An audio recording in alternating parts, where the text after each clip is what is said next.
Hello friends, welcome to Krishna automation.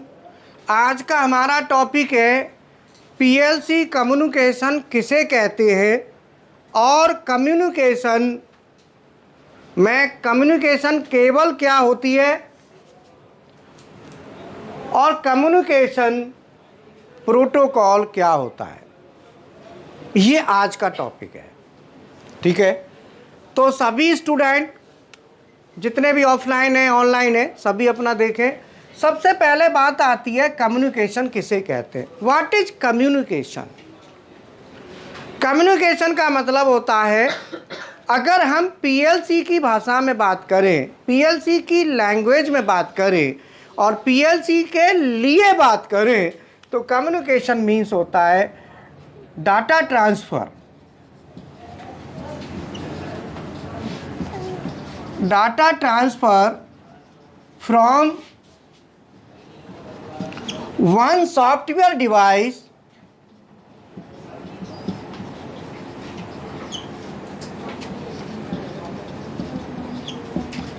to another software device।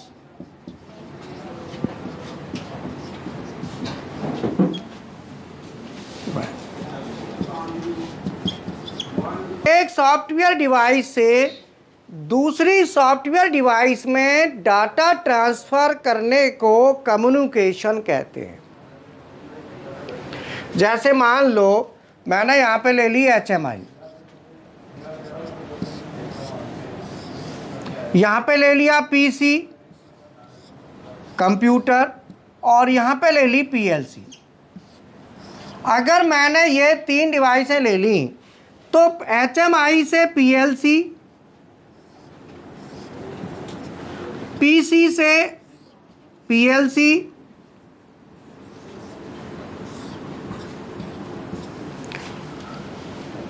और PC से HMI।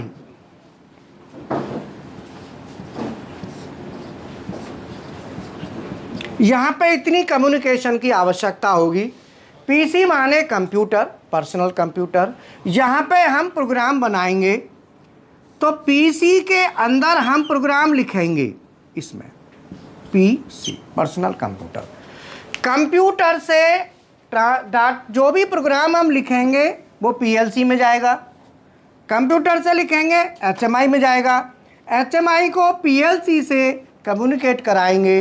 तो ये एक कम्युनिकेशन है। हमने प्रोग्राम लिखा, प्रोग्राम को ट्रांसफ़र किया PC से PLC, तो कम्युनिकेशन यहाँ पे बैठेगा तो वो होगा PC to PLC।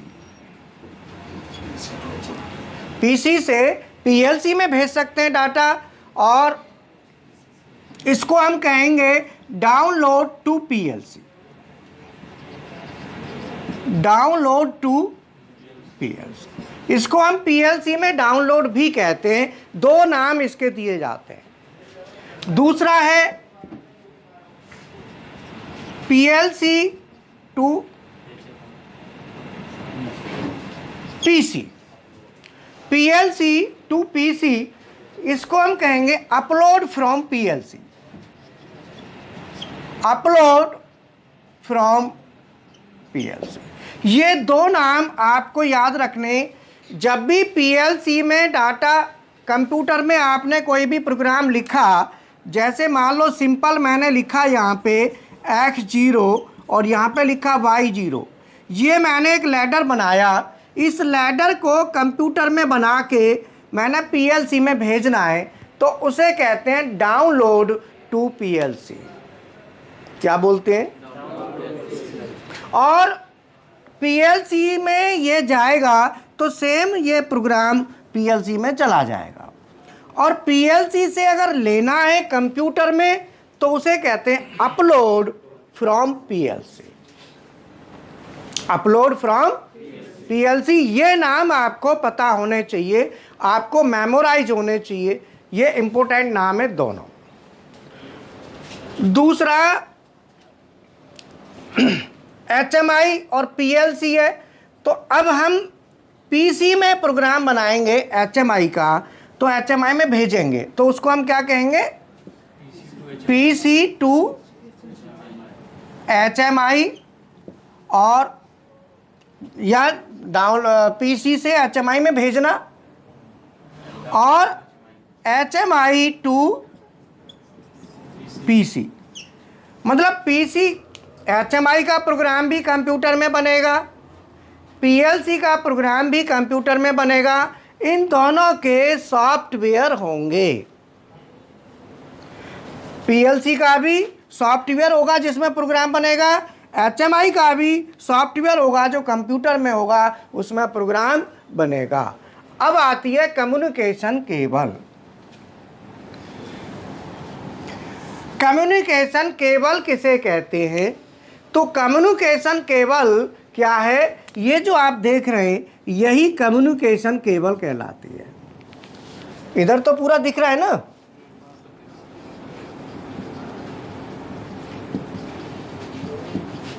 इसी को हम कहते हैं कम्युनिकेशन केबल। और ये जो कम्युनिकेशन केबल है जिसके थ्रू डाटा ट्रांसफ़र होता है एक सॉफ्टवेयर डिवाइस से दूसरी सॉफ्टवेयर डिवाइस में। मतलब सीधा सीधा है कि हम डाटा को जब ट्रांसफ़र करेंगे तो डाटा ट्रांसफ़र जब होगा तो वो उसके लिए कोई न कोई माध्यम चाहिए। जैसे मान लो डाटा ट्रांसफ़र हो रहा तो एक तो होता है वायर्ड और दूसरा होता है वायरलेस। दो डाटा ट्रांसफ़र के मेथड होते हैं। डाटा ट्रांसफ़र मीडियम, मीडियम कहते हैं माध्यम। तो इसमें डाटा ट्रांसफ़र के जो मीडियम है वो दो मीडियम है, एक तो है वायर्ड और दूसरा होता है वायरलेस।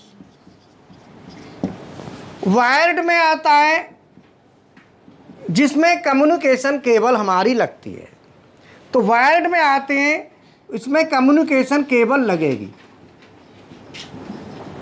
कम्युनिकेशन केबल हम इसमें यूज करेंगे। अब इसमें कौन कौन सी आती हैं? RS-232, RS-485, RS-422, USB और ईथरनेट और ऑप्टिकल फाइबर। जो मीडियम जो डाटा ट्रांसफ़र की अलग अलग इनमें स्पीड होती है, ऑप्टिकल फाइबर केबल। तो ये हमारा जो डाटा ट्रांसफ़र होता है इसमें इलेक्ट्रिकल सिग्नल में होता है यहाँ तक, और यहाँ पे जो डाटा ट्रांसफ़र है वो लाइट के थ्रू होता है। तो यहाँ पे जो हमारा डाटा ट्रांसफ़र होता है, डाटा ट्रांसफ़र की स्पीड अलग अलग केबल में अलग अलग स्पीड होती है। RS-232 की अलग होगी, 485, 422, USB, ईथरनेट, ऑप्टी। सबसे ज़्यादा स्पीड से डाटा ऑप्टिकल फाइबर में जाता है। ऑप्टिकल फाइबर केबल होती है, उसके थ्रू डाटा अगर हम ट्रांसफ़र करते हैं, लाइट के रूप में डाटा जाता है। लाइट समझते हो? तो लाइट की स्पीड ज़्यादा होती है, तो इसीलिए लाइट के रूप में जब डाटा ट्रांसफ़र होता है ऑप्टिकल फाइबर, ये सबसे ज़्यादा स्पीड है डाटा ट्रांसफ़र की, सबसे ज़्यादा। अब इसमें वायरलेस में जो मीडियम होता है वो एयर होता है, एयर के थ्रू। और वायरलेस में जैसे लोकल एरिया नेटवर्क होता है, एक वाइड एरिया नेटवर्क होता है, तो जो लैन और वैन। तो वायरलेस में जैसे ब्लूटूथ है, ये वायरलेस है। ब्लूटूथ में क्या होता है? वायरलेस है। तो वायरलेस कम्युनिकेशन में वायर का यूज नहीं होता। तो हमारा जो कम्युनिकेशन होता है वो कम्युनिकेशन जो वायरलेस कम्युनिकेशन है, जो लैन वाला होता है, वो होता है थोड़े डिस्टेंस के लिए, लेकिन जो डिस्टेंस ज़्यादा अगर होती है तो वो सैटेलाइट के थ्रू होता है, उसमें IP एड्रेस का यूज होता है और वो डाटा ट्रांसफ़र सैटेलाइट के थ्रू होता है। जैसे एक मोबाइल से दूसरे मोबाइल में डाटा जा रहा है तो वो वायरलेस है, और वो सैटेलाइट के थ्रू डाटा ट्रांसफ़र हो रहा है, तो उसके लिए सैटेलाइट का यूज होता है। और उसमें सैटेलाइट में आईपी एड्रेस, हर डिवाइस का अपना आईपी एड्रेस होता है। जितने भी कंपनियां हैं पीएलसी की, मोबाइल की, सभी अपना आईपी एड्रेस जब डिफाइन करते हैं तो वहाँ से अपना स्पेस लेते हैं सैटेलाइट से। तो वहाँ से गवर्नमेंट से अपना अप्रूवल लेते हैं कि हमको इतना स्पेस रिक्वायर्ड है, तो वो अपना आईपी एड्रेस खुद का डिफाइन करते हैं और बताते हैं ये आईपी एड्रेस हम यूज करेंगे, तो उसका वो पे भी करेंगे। मोबाइल की कंपनियां हैं, तो मोबाइल की कंपनियां क्या होता है, एक मोबाइल से दूसरे मोबाइल में डाटा ट्रांसफ़र होगा तो वो सैटेलाइट के थ्रू होगा। अब सैटेलाइट को जो ऑर्गेनाइज कर रहा है, जिसने सैटेलाइट डेवलप किया है, उसको पे करना पड़ेगा भाई, जब भी तो डाटा को ट्रांसफ़र होने देगा, तो वहाँ पे उन्हें पे करना होता है। तो डाटा ट्रांसफ़र उसके भी रेट अलग होते हैं, 2G 3G 4G 5G data की स्पीड होती है। तो ज़्यादा स्पीड का डाटा चाहिए तो ज़्यादा कॉस्ट लगेगी, कम स्पीड का चाहिए तो कम कॉस्ट लगेगी। ऐसे ही वायरलेस और वायर्ड दो तरह की कम्युनिकेशन मीडियम होते हैं डाटा ट्रांसफ़र की। तो ये आपको ये क्लियर हो गया कि डाटा ट्रांसफ़र का जो मीडियम है वो हमारा या तो वायर्ड होगा, जिसमें वायर माने केबल होगी, या फिर हमारा वायरलेस होगा। तो हमारा जो पीएलसी में चलता है, पीएलसी में डाटा ट्रांसफ़र होता है, वो हमारा वायर्ड चलता है ज़्यादातर, इसीलिए हम कम्युनिकेशन की केबल यूज करते हैं। वायर्ड ज़्यादातर क्यों चलता है, क्योंकि पीएलसी से जिस मशीन को कंट्रोल करना है, मशीन भी वही होती है, पीएलसी भी वही होती है, तो उसके लिए ज़रूरी नहीं है कि हम वायरलेस का यूज करें, सैटेलाइट लें, उसका खर्चा बढ़ाएं। तो इसीलिए कम्युनिकेशन सेटअप हो जाता है, वायर के थ्रू हो जाता है, उसमें एक्स्ट्रा रनिंग कॉस्ट कोई नहीं आती, फिर रनिंग कॉस्ट नहीं आएगी। अब सैटेलाइट यूज करके वायरलेस यूज करोगे तो रनिंग कॉस्ट तो आएगी आपके पास। तो इसीलिए पीएलसी में वायर वाला डाटा ट्रांसफ़र चलता है।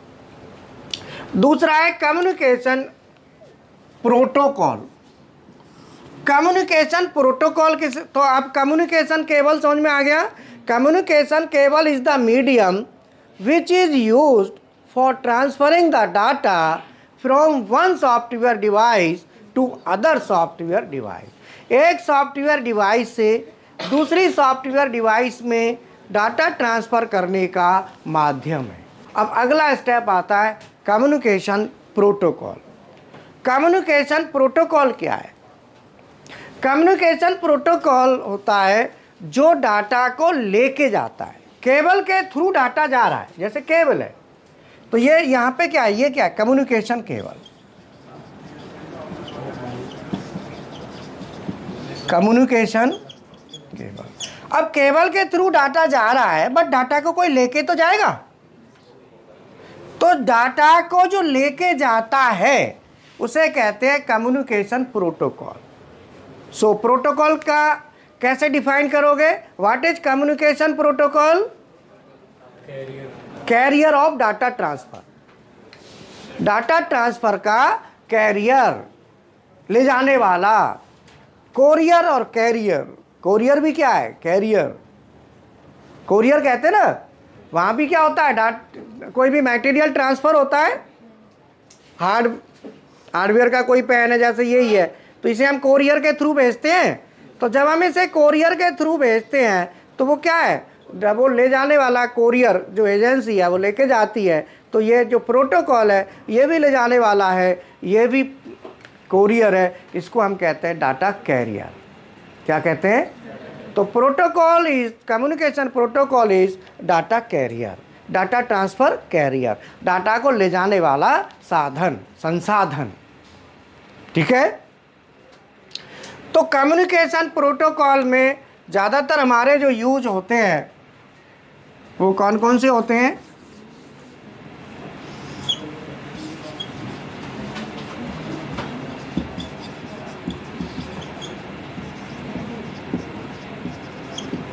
Number 1 Modbus. जो मोडबस प्रोटोकॉल है वो सबसे ज़्यादा यूज होता है, सबसे ज़्यादा।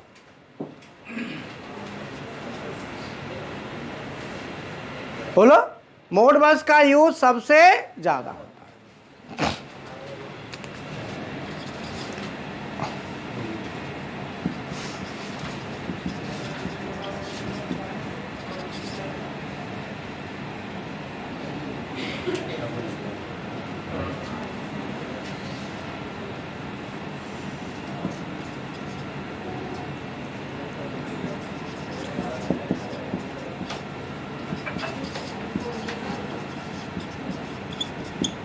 प्रोफीबस, प्रोफीनेट, CC link, DF1,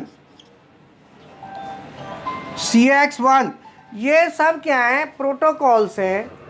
device net, प्रोफीबस, प्रोफीनेट, CC link, ये सब क्या है? प्रोटोकॉल हैं, जिसमें सबसे ज़्यादा प्रोटोकॉल जो यूज होता है वो मोडबस होता है।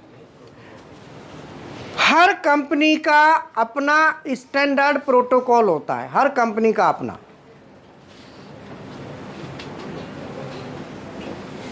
हर कंपनी का स्टैंडर्ड प्रोटोकॉल होता है। कोई भी कंपनी है उसका अपना एक स्टैंडर्ड प्रोटोकॉल होगा।